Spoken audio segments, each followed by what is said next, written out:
Allora, Don Cristiano Arduini della Diocesi di Padova, Ufficio Famiglia.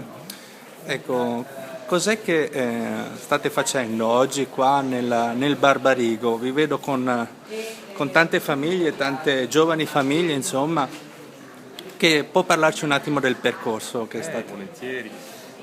Diciamo che il connubio, se si vuol dire il matrimonio, ufficio famiglia e Barbarigo è nato un anno e mezzo fa, quando Don Cesare ci ha ospitato.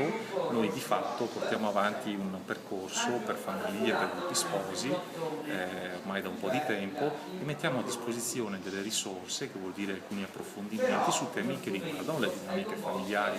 È chiaro che c'è dentro un po' di antropologia, un po' di spiritualità, un po' di sacra scrittura, e unitamente a questo facciamo anche dei weekend di formazione attraverso un accompagnamento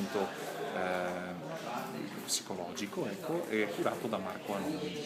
Oggi toccava l'annuncio cristiano sulla sessualità e sull'amore umano. Quindi un tema, insomma, sempre di attualità. E questo invece è uno dei partecipanti che, se si può presentare... Sì, sono Lorenzo. Di Padova? Sì, sempre di Padova, la parrocchia della Mandria. Partecipo, è il terzo anno, perché in realtà sto facendo un po' anche da aiuto, da spalla al nostro Don che ci sta guidando.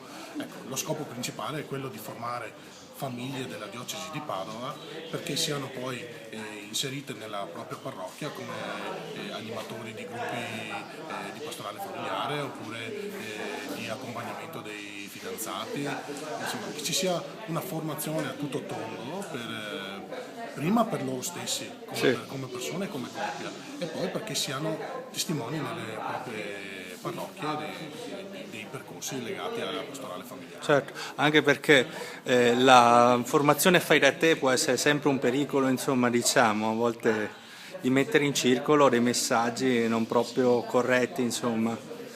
Ma più che il messaggio in se stesso come contenuto, conta molto la rete, le relazioni che si costruiscono, perché nell'ascolto reciproco si accende quella lampadina, quella luce, quell'intuizione che non avevi avuto, non so, per 5 anni prima, e quindi si sdrammatizzano alcuni pesi e vivi con maggior serenità i tuoi passaggi esistenziali come sposo, come sposa, come mamma, come papà, come fratello, come figlio, come figlio.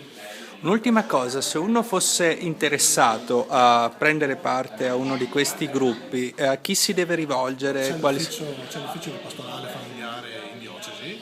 E dove ha sede? Sempre Vescovado, presso la Curia. Casa Pio X. Casa Pio X. Perfetto. Sono aperte le iscrizioni? In che periodo, insomma? Ogni 2 anni. Ogni 2 anni riparte il biennio, e in genere si fa tra agosto e settembre. Perfetto. Noi vi ringraziamo, speriamo che vi troviate bene qua all'Istituto Barbarigo. Salve. Grazie Daniele. Grazie.